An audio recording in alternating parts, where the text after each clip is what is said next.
The massive viewing windows of Luna Station offered a breathtaking view of Earth, but Captain Jake Morrison barely noticed the blue marble spinning slowly below. His attention was fixed on the two alien beings standing in his office, their presence making the spacious room feel cramped and strange. Judge Kethvar looked like a walking crystal sculpture. The Zephyrian stood nearly 8 feet tall, with translucent blue skin that seemed to glow from within. When he spoke, his voice echoed like wind chimes in a gentle breeze. Beside him, Judge Molthek was completely different. The Aquatic Federation representative had 8 thick tentacles instead of legs, and his bulbous head was covered in what looked like wet, gray rubber. When he moved, Morrison could hear a soft squelching sound. Both aliens wore elaborate robes that marked them as high-ranking members of the Galactic Judicial Council. Morrison had seen pictures before, but meeting them in person was something else entirely. These beings had traveled across the galaxy to establish the first interspecies court, and Luna Station had been chosen as the neutral ground. Captain Morrison, Judge Kethvar began, his crystalline features catching the light from the viewport. We have reviewed the cases scheduled for our first session. All involve human defendants. Morrison nodded. He had expected this. The mining dispute on Kepler 442b had been brewing for months, and several other cases had piled up while they waited for the Galactic Court to convene. Yes, Your Honor.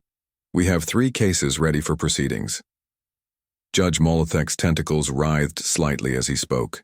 His voice was wet and bubbling, like someone talking underwater. This presents certain security concerns, Captain. We have studied human legal proceedings extensively. Security concerns? Morrison raised an eyebrow. Luna Station had some of the best security in the solar system. The judicial wing had been specially designed for interspecies meetings, with advanced monitoring systems and diplomatic protocols. Human courtroom behavior is well documented, Judge Kethvar explained. Your species has a history of explosive emotional responses during legal proceedings, physical violence, verbal outbursts, and unpredictable aggressive behavior. Morrison tried to keep his expression neutral. He had heard this before from other alien species. Humans had a reputation throughout the galaxy as being hot-headed and violent. Most of it came from old war records and sensationalized reports from first contact situations. I can assure you that our courtroom procedures are very civilized, Morrison said carefully. We follow standard diplomatic protocols for all interspecies interactions. Judge Molthek's large, wet eyes blinked slowly. Perhaps, but we cannot take chances. The Galactic Judicial Council has specific requirements for handling human cases. We will need your security team to wear full combat armor during all proceedings. Combat armor? Morrison could not hide his surprise. Your Honors, these are civil disputes. The defendants are colonists and merchants, not soldiers. Nevertheless, Judge Kethvar's voice rang with finality. We require armored bailiffs, energy shields, and stun weapons for all personnel. The safety of this court cannot be compromised by human unpredictability. Morrison felt a flash of irritation but pushed it down. Getting angry would only prove their point. Instead, he took a deep breath and considered their request. The alien judges had traveled light years to be here, and Earth needed this court to work. Interspecies trade and colonial expansion depended on having a neutral place to settle disputes. Very well, Morrison said finally. I'll speak with Sergeant Hayes about the security arrangements. When do you want to begin? Tomorrow morning, Judge Molthek replied. The first case involves mining rights on Kepler 442b. The defendant is a human named Ben Carter. Morrison knew the case well. Carter was a third-generation miner who had established a successful operation on the distant planet. The Zephyrians claimed he had damaged sacred crystal formations, but Carter insisted the sites were not marked as protected areas. It was exactly the kind of dispute the Galactic Court had been created to handle. I'll make sure everything is ready, Morrison promised. After the judges left, Morrison walked down to the security office. Sergeant Lisa Hayes was reviewing patrol schedules when he entered. She was a compact woman with short brown hair and sharp eyes that missed nothing. She had served in the Colonial Marines before joining Luna Station Security, and Morrison trusted her judgment completely. "We have an unusual request from the alien judges," Morrison began, and explained the armor requirement. Hayes listened without comment, but Morrison could see her jaw tighten slightly. When he finished, she was quiet for a moment before responding. "They want us to look like we're expecting a war," she said finally. "That's about right. They seem to think human defendants are going to start throwing punches or something." Hayes shook her head. "I've read the case files. Ben Carter is a quiet family man who's never been in trouble. The worst thing on his record is a parking violation from 10 years ago. I know, but we need to keep the judges happy. Can you outfit your team with full gear?" "Of course. My people are professionals. If the aliens want to show a force, we'll give them one." Hayes paused, then added, "Though I think they're going to be disappointed." The next morning, Morrison arrived at the courthouse early to check the preparations. The Luna Station Judicial Chamber was an impressive room with high ceilings and neutral gray walls. The Earth flag hung beside the banners of a dozen alien civilizations, all under the symbol of the Galactic Judicial Council. Sergeant Hayes and her team were already in position, and Morrison had to admit they looked intimidating. Each bailiff wore black combat armor with energy shields on their arms. Their helmets had reflective faceplates that hid their expressions. Stun weapons hung from their belts alongside restraint devices and communication equipment. Ben Carter sat at the defendant's table with his lawyer, a young woman named Kate Williams. Carter was exactly what Morrison had expected. A middle-aged man with calloused hands and a weathered face that spoke of years working in harsh conditions. He wore his best suit, which was clean but clearly not expensive. He kept glancing at the armored guards with a puzzled expression. "This is quite a setup," Williams said quietly to Morrison. "My client feels like he's on trial for murder instead of a mining dispute." "The judges requested extra security," Morrison explained. "It's nothing personal." Kate Williams had been born on Mars Colony and had spent her career handling interplanetary trade law. She was calm and professional, exactly the kind of lawyer Morrison would want representing him. Her dark hair was pulled back in a simple style, and she wore a conservative blue suit that projected competence without flashiness. The alien judges entered with great ceremony. Judge Kethvar's crystal form caught the courtroom lights and threw rainbow patterns on the walls. Judge Molthek moved with surprising grace for a being with 8 tentacles. Both aliens examined the security arrangements with obvious approval. "Very good, Captain Morrison," Judge Kethvar said. "We feel much safer with these precautions in place." Morrison took his seat in the gallery, wondering if the judges realized how absurd the situation looked. Ben Carter appeared more confused than dangerous, and his lawyer was already organizing her papers with quiet efficiency. The heavily armed bailiffs stood at attention, ready for violence that Morrison was certain would never come. Judge Molthek called the court to order, his wet voice echoing in the chamber. "The Galactic Judicial Council is now in session. We will hear the case of the Zephyrian Empire versus Ben Carter regarding alleged damage to sacred crystal formations on Kepler 442b. As the proceedings began, Morrison settled back to watch what he suspected would be a very educational experience for everyone involved. The Zephyrian prosecutor stood up first, his crystal body reflecting the courtroom lights in dancing patterns across the walls. His name was Veltar, and he spoke with the same wind chime voice as Judge Kethvar, though his tone was much sharper and more accusing. "Honored judges," Veltar began, "this human has committed a grave crime against our sacred sites. Ben Carter destroyed crystal formations that have been holy to our people for over 1,000 years. He shows no respect for Zephyrian culture or law." Judge Kethvar leaned forward slightly, his glowing eyes fixed on the defendant's table. The judge seemed to be waiting for Ben Carter to jump up and start shouting, but Carter just sat quietly next to his lawyer. The miner's weathered hands were folded on the table, and he listened carefully to every word. Veltar continued his opening statement, describing the damaged crystal formations in great detail. He spoke of ancient prayers and ceremonies, of sacred songs that had been sung at those sites for generations. As he talked, he began to gesture more wildly, his crystal arms catching the light and throwing sharp reflections around the room. Sergeant Hayes and her armored team stood perfectly still, But Morrison could tell they were watching the prosecutor more than the defendant. The Zephyrian was getting more excited with each word, while Ben Carter remained calm and attentive. When Veltar finished, Judge Maltek's tentacles shifted as he turned to the defense table. The defendant may now present his opening statement. Kate. Williams stood up smoothly. Her voice was clear and professional as she addressed the court. Thank you, Your Honors. My client, Ben Carter, is a licensed mining operator who has worked on Kepler 442b for over 5 years.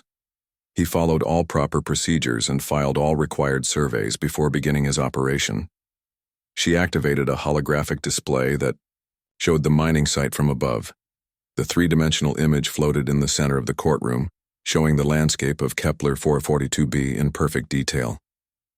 Red markers indicated where Carter had been working, while blue markers showed the locations of registered sacred sites. As you can see, Williams continued, my client's mining operation was conducted over 2 kilometers from the nearest registered sacred site. The crystal formations in question were never listed in any Zephyrian cultural database. Judge Kethvar interrupted, his voice ringing with expectation. Does the defendant dispute the prosecutor's claims? Williams looked at her client, who nodded and stood up. Morrison watched carefully, knowing this was the moment the judges expected trouble.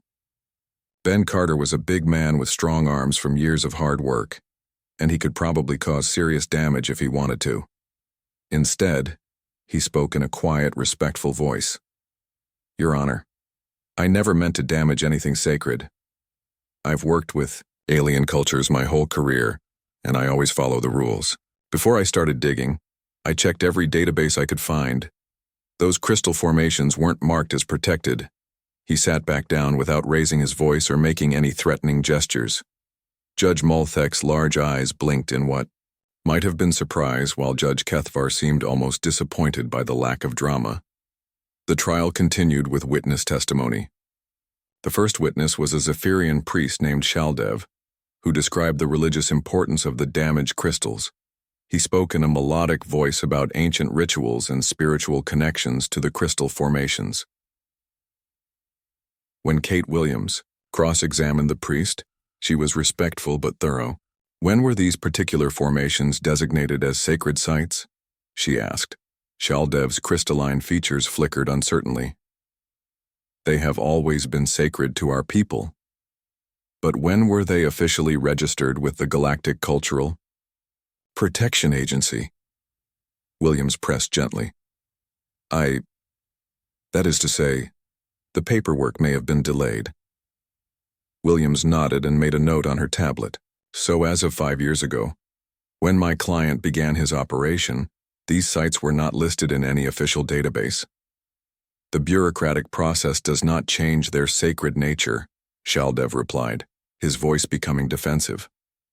Throughout this exchange, Ben Carter sat quietly, occasionally whispering brief comments to his lawyer. He never interrupted, never raised his voice, and never showed any sign of the explosive behavior the judges had been warned about. The next witness was Carter's site supervisor, a human woman named Rachel Davis. She had worked with Carter for 3 years and testified about his careful approach to environmental protection and cultural sensitivity. Ben always made us check for protected sites before we started any new area, Davis explained. He had us run surveys through 6 different databases, including Zephyrian cultural records. Nothing showed up for that location. Judge Maltek's tentacles writhed slightly as he asked, Did you notice any signs that the area might be culturally significant? No, Your Honor. The crystals looked the same as dozens of other formations we'd seen. There were no markers, no signs, no indication that they were special in any way. During a brief recess, Morrison noticed the alien judges huddled together in deep conversation. Their body language suggested confusion and frustration. Judge Kethvar kept glancing at the armored bailiffs as if wondering why they were necessary.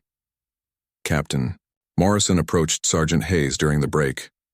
How are your people holding up in all that gear? Hayes lifted her reflective faceplate and gave him a wry smile. We're fine, sir, but this is the most boring security detail I've ever worked. These humans are more polite than most diplomats I've met. When the session resumed, Kate Williams began presenting her main defense. She brought up legal precedents from dozens of interspecies cases, showing how the court had consistently ruled that cultural sites must be properly registered to receive protection. The Galactic Cultural Protection Agency exists for exactly this reason, Williams explained to the judges. It prevents misunderstandings by creating clear, accessible records of protected sites. If the Zephyrians failed to register these formations, they cannot hold my client responsible for not knowing about their significance. Prosecutor Veltar jumped up, his crystal body flashing with agitation. This is typical human legalism. They hide behind paperwork while destroying sacred places. Judge Kethavar raised a crystalline hand for silence, but his eyes remained fixed on Ben Carter, clearly expecting the human to respond with anger to the insult. Instead, Carter leaned over and whispered something to his lawyer, who nodded and stood up. Your Honor, my client would like to address the court directly if permitted. Both judges exchanged glances. This was exactly the kind of moment they had been warned about. A human defendant asking to speak when emotions were running high. The armored bailiffs shifted slightly, ready for trouble. Ben Carter stood up again, his large frame imposing, in the quiet courtroom. When he spoke, his voice was even calmer than before. Your Honors, I want to say that I'm truly sorry these crystal formations were damaged. If I had known they were sacred to the Zephyrian people, I never would have touched them. I've spent my whole life working on alien worlds, and I've always tried to be respectful of local cultures. He paused, looking directly at the Zephyrian prosecutor. I know Veltar is angry, and I understand why. I'd be upset too if someone damaged something important to my people. But I followed every rule I knew about, and I'm willing to work with the Zephyrians to prevent this kind of mistake in the future. The courtroom was completely silent for several seconds. Judge Molthek's tentacles had stopped moving entirely, while Judge Kethavar seemed frozen in place. They had clearly been expecting shouting, threats, or violence, but instead, they had witnessed an apology and an offer of cooperation. Carter sat back down, and Kate Williams resumed her closing argument. She methodically went through each point of Zephyrian law, showing how her client had acted within the legal framework that existed at the time of his operation. As the first day of testimony ended, Morrison could see that the alien judges were struggling with something they had not expected: reasonable, civilized behavior from human defendants who were supposed to be dangerous and unpredictable. The heavily armored bailiffs maintained their positions, but Morrison suspected they were beginning to feel as ridiculous as they looked. 3 days later, the second case brought a much more serious atmosphere to the courtroom. Tony Rodriguez sat at the defendant's table, his military bearing evident even in civilian clothes. The former Marine had short gray hair and steady eyes that had seen combat on 3 different worlds. Unlike Ben Carter's simple mining dispute, Rodriguez faced charges of assault against a Rigelian diplomat. Captain Morrison watched from the gallery as the alien judges entered the courtroom. This time, they had requested even more security measures. Energy barriers now surrounded the defendant's chair, glowing with a soft blue light. Additional bailiffs stood at every exit, and Sergeant Hayes had been forced to bring in extra equipment that made her team look like they were preparing for a small war. Judge Kethavar's crystal form seemed more tense than before as he surveyed the enhanced security arrangements. Judge Molthek's tentacles moved in quick, nervous patterns as he took his place behind the bench. This case involves charges of unprovoked assault, Judge Kethavar announced, his wind chime voice echoing in the chamber. The defendant is accused of attacking diplomat Zurgak of the Rigelian Trade Federation during official negotiations. The Rigelian prosecutor was a tall, thin being with pale green skin and large black eyes. His name was Flackmore, and when he stood to present his opening statement, his voice carried a sharp, hissing quality that made Morrison think of angry snakes. Honored judges, Flackmore began, this human committed an act of savage violence against a peaceful diplomat. Tony Rodriguez attacked Zurgak without warning, demonstrating the primitive aggression that makes humans unfit for civilized galactic society. Morrison noticed that Judge Moltek leaned forward at these words, his large eyes fixed on Rodriguez. The judges were clearly expecting this case to confirm their worst fears about human behavior in legal settings. Flackmore continued his accusations, painting a picture of Rodriguez as a violent brute who had attacked the Rigelian diplomat for no reason. According to the prosecutor, the assault had occurred during delicate trade negotiations between Earth colonies and the Rigelian Federation. The defendant used military combat techniques against an unarmed civilian, Flackmore hissed. This unprovoked attack nearly caused a diplomatic crisis between our peoples. When it came time for the defense, Rodriguez's lawyer stood up calmly. Amy Foster was a veteran attorney who specialized in military legal cases. She had served as a judge advocate, general officer before moving to civilian practice, and her experience with military personnel showed in her confident demeanor. Your Honors, Foster began, my client acted to prevent what could have been a much more serious diplomatic incident. Tony Rodriguez did not attack diplomat Zurgak. He restrained him to prevent the diplomat from committing a serious crime. She activated a holographic display that showed the conference room where the incident had occurred. The three-dimensional image revealed a typical diplomatic meeting space with a long table surrounded by chairs. Human and Rigelian negotiators had been seated on opposite sides. The incident occurred during a break in negotiations, Foster explained. Security footage will show exactly what happened and why my client's actions were not only justified, but necessary.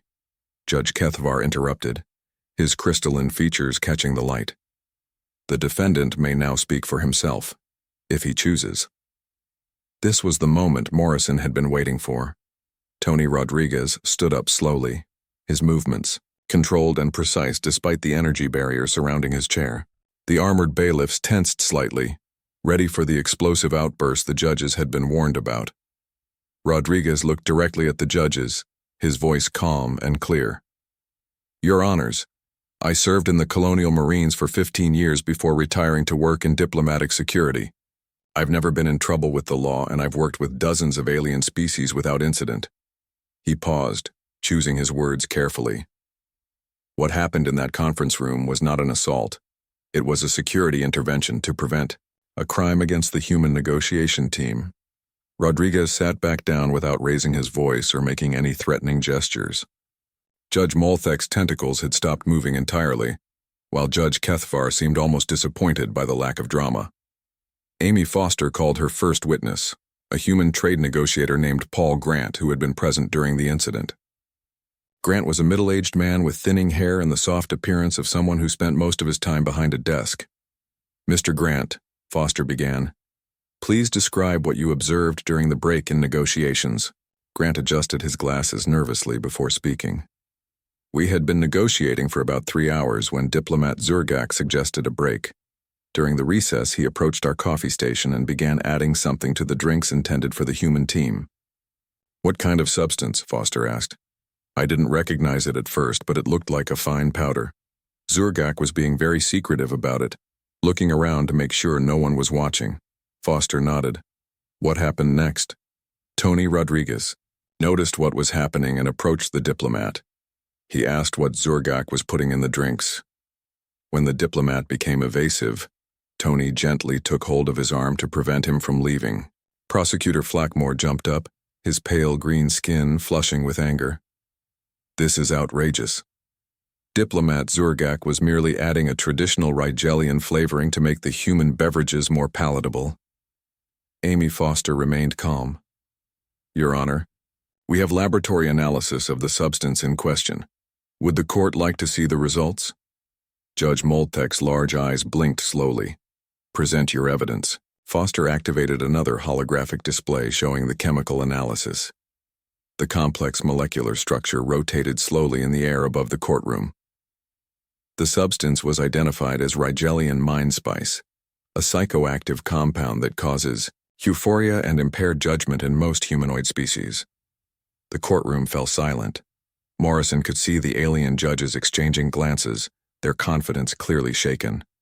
Mind spice was illegal in most civilized systems, and using it against unwilling subjects was considered a serious crime. If the human negotiation team had consumed drinks containing this substance, Foster continued, they would have been unable to make rational decisions during the remainder of the negotiations. This appears to have been a deliberate attempt to drug the human representatives. Flackmore's voice rose to an angry hiss. This is a misunderstanding. Rigelian customs are being misinterpreted by primitive human minds. Tony Rodriguez remained perfectly still behind his energy barrier, showing no reaction to the insult. His calm demeanor stood in sharp contrast to the increasingly agitated Rigelian prosecutor. Amy Foster called her next witness, the security officer who had tested the drinks after the incident. The testimony confirmed that the mind spice was present in dangerous concentrations, and that consuming it would have left the human negotiators unable to think clearly for several hours. Mr. Rodriguez prevented what could have been a major diplomatic scandal, Foster explained to the judges. If the human team had been drugged during negotiations, and if this had been discovered later, it could have destroyed relations between Earth and the Rigelian Federation. During cross-examination, Flackmore became increasingly erratic. He accused the human witnesses of lying, claimed the laboratory results were fabricated, and suggested that humans were naturally suspicious and paranoid about other species. This entire case demonstrates human prejudice against Rigelian culture, Flackmore declared, his voice echoing shrilly through the courtroom. Tony Rodriguez attacked a peaceful diplomat based on unfounded suspicions. Morrison watched the alien judges carefully. Judge Kethvar's crystal form had dimmed slightly, while Judge Malthek's tentacles moved in what looked like nervous patterns. They were clearly struggling to reconcile their expectations with what they were witnessing. When Amy Foster presented her closing argument, she spoke with quiet confidence. Your Honors, the evidence shows that my client acted responsibly to prevent a crime.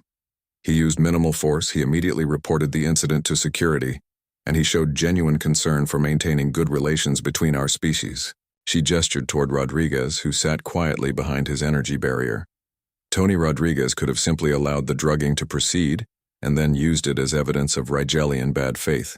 Instead, he chose to prevent the crime and protect the diplomatic process itself.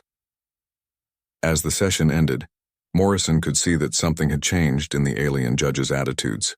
They had expected to see human violence and aggression, but instead they had witnessed measured response and genuine concern for justice. The heavily armored bailiffs maintained their positions, but Morrison suspected they were beginning to understand that their elaborate precautions might not be necessary after all. The third day of Tony Rodriguez's trial brought unexpected drama to the Luna Station courtroom. Prosecutor Flackmore had been growing more agitated with each session, and today his pale green skin had taken on an unhealthy gray tint. His large, black eyes darted around the room nervously as he prepared to present his final witnesses. Captain Morrison noticed that the Rigelian prosecutor kept glancing at the armored bailiffs with what looked like fear. Sergeant Hayes and her team stood at their positions, their reflective faceplates hiding their expressions, but Morrison could tell they were watching Flackmore more closely than usual. Judge Kethvar called the session to order, his crystal form catching the morning light from the viewport. The prosecution may call its final witness. Flackmore stood up quickly, his movements jerky and uncontrolled. Your Honors, I call Diplomat Zurgak to testify about the vicious assault he suffered at the hands of this human savage. The Rigelian diplomat entered the courtroom with obvious reluctance. Zurgak was shorter than the prosecutor, with the same pale green skin but smaller eyes. He walked slowly to the witness stand, glancing nervously at Tony Rodriguez, who sat quietly behind his energy barrier.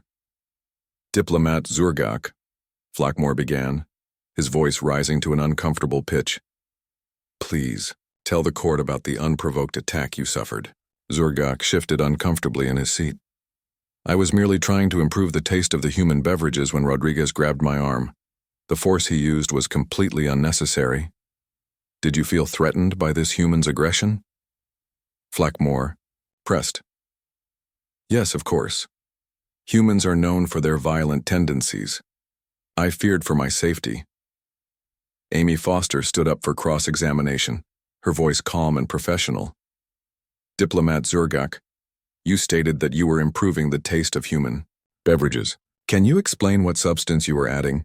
Zurgak's small eyes darted to his prosecutor before answering. It was a traditional Rigelian flavoring, nothing harmful.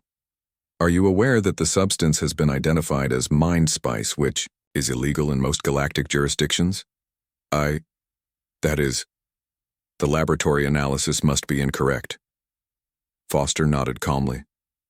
Are you also aware that mind spice can cause severe impairment in human cognitive function? Zurgak's voice became defensive. I know nothing about human biology.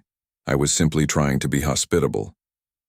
Throughout this exchange, Tony Rodriguez remained perfectly still, occasionally whispering brief comments to his lawyer.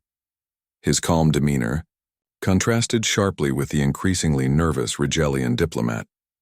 When Zurgak finished his testimony, Flackmore stood up to present his closing argument. Morrison could see that the Rigelian prosecutor was sweating despite the cool temperature in the courtroom. Honored judges, Flackmore began, his voice shaking with emotion. This case represents everything that is wrong with allowing humans into civilized galactic society. They are violent, suspicious, and completely unable to understand peaceful diplomatic customs. As he spoke, Flackmore began gesticulating wildly with his thin arms. His voice grew louder and more shrill with each word. Tony Rodriguez represents the worst aspects of human nature. He attacked a peaceful diplomat based on paranoid assumptions about Rigelian culture. Judge Molithek's tentacles writhed as he tried to interrupt, but Flackmore continued his emotional tirade. Humans cannot be trusted. They see violence and conspiracy everywhere. This attack proves that humans are unfit for, in his passion. Flackmore spun around to point at Rodriguez and accidentally knocked over a ceremonial crystal that sat on the prosecutor's table. The ancient Zephyrian artifact, a gift from Judge Kethvar's people, shattered against the floor with a sound like breaking glass. The crash echoed through the courtroom, and Flackmore froze in horror. His pale green skin went completely white as he stared at the broken crystal fragments scattered across the floor. The sacred memory crystal of Velthara, Judge Kethvar whispered, his wind chime voice filled with shock. It was over 3,000 years old. Flackmore began to panic. His thin body started shaking and his large black eyes grew even wider. I didn't mean to. It was an accident. I was just trying to.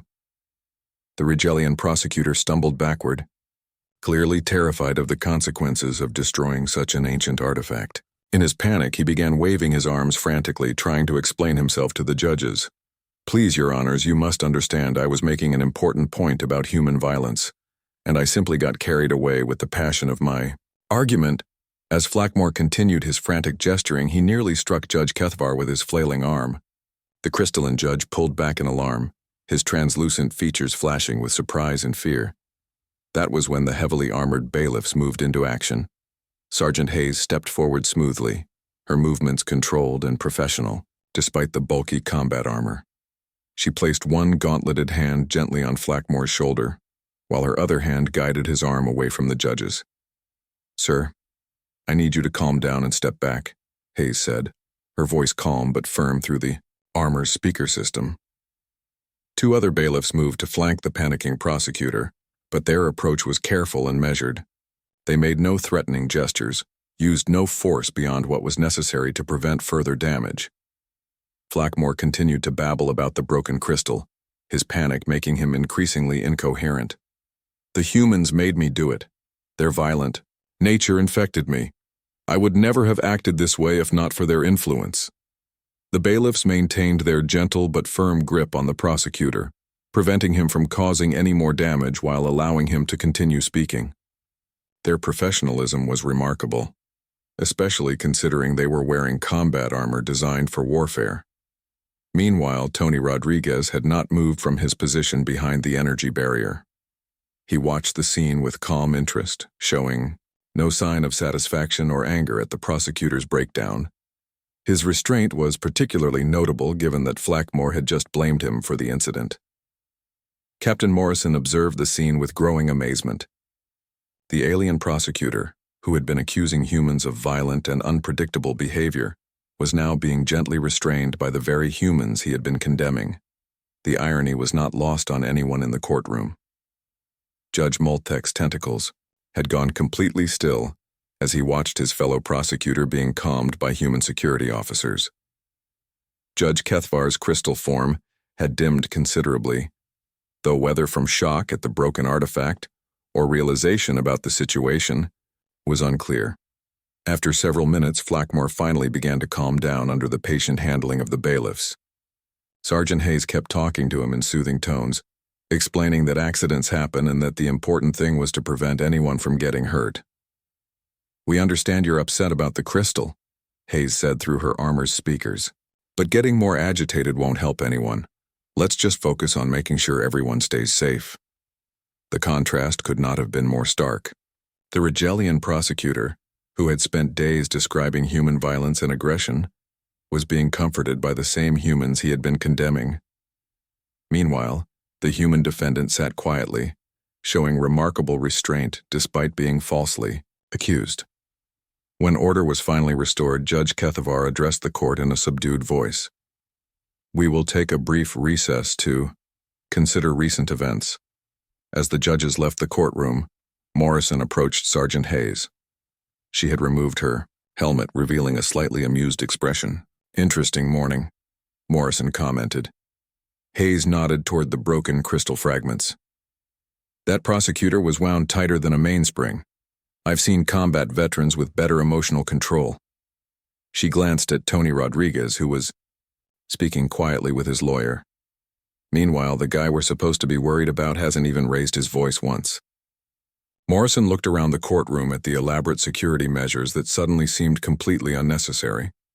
The energy barriers, the combat armor, the multiple bailiffs all seemed like massive overkill for dealing with calm, professional, human defendants. "I think our alien friends are starting to figure that out," Morrison said quietly. When the judges returned, their demeanor had clearly changed. Judge Moltek's tentacles moved in slower, more thoughtful patterns, while Judge Kethavar's crystal form seemed less bright than usual. "This court will now hear the defense's closing argument," Judge Kethavar announced, his wind chime voice unusually subdued. 2 weeks later, the final case came before the Galactic Court, and everything had changed. Captain Morrison noticed the difference immediately when he entered the courtroom. The energy barriers were gone. The combat armor had been replaced with standard security uniforms. Sergeant Hayes and her team looked like normal courthouse bailiffs instead of soldiers preparing for war. Judge Kethavar and Judge Moltek entered the chamber with much less ceremony than before. The crystalline judge's form seemed brighter, more relaxed, while the aquatic judge's tentacles moved in calm, flowing patterns. They had quietly requested the security changes after witnessing the events of the previous case. The defendant this time was Dan Parker, a merchant captain who had built a successful trading business working between Earth colonies and alien worlds. Parker was a lean man with graying hair and the confident bearing of someone who had spent years navigating both space and interspecies politics. The case involved a complex trade dispute between Parker and a coalition of alien merchants who claimed he had violated several interspecies commerce regulations. The coalition included representatives from 4 different species, all claiming that Parker's trading practices were illegal and discriminatory. Steve Bennett, Parker's attorney, was a specialist in interplanetary trade law. He had handled dozens of similar cases and knew the regulations better than most government officials. Bennett was a tall man with sharp features and the kind of precise manner that came from years of dealing with complicated legal documents. The lead prosecutor for the alien coalition was a Centaurian named Vexdal, a being with 4 arms and skin that shifted colors based on his emotions. Currently, his skin showed confident blues and greens as he prepared to present his case. "Honored judges," Vexdal began, his voice carrying the musical tones common to his species. "Dan Parker has systematically violated trade regulations designed to ensure fair commerce between species. His human trading company has used illegal methods to exclude legitimate alien businesses from profitable routes." Morrison watched the proceedings with interest. After the dramatic events of the previous cases, this seemed almost routine. Parker sat quietly next to his lawyer, occasionally making notes on a tablet but showing no signs of the aggressive behavior the judges had once feared. Vexdal continued his opening statement, describing a complex web of trade violations. According to the coalition, Parker had used false documentation, bribed officials, and deliberately misrepresented cargo manifests to gain unfair advantages over alien competitors. "The defendant's actions have cost our clients millions of credits in lost business," Vexdal declared, his skin shifting to angry reds and oranges.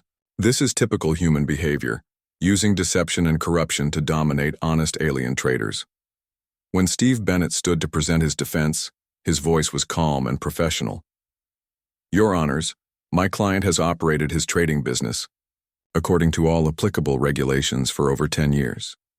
The accusations made by the coalition are based on misunderstandings of human trade practices and deliberate misrepresentation of legitimate business activities.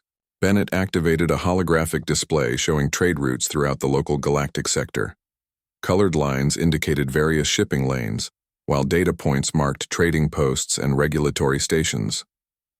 As you can see, Bennett explained, my client's trading routes follow all established patterns and comply with every regulation filed with the Galactic Trade Commission.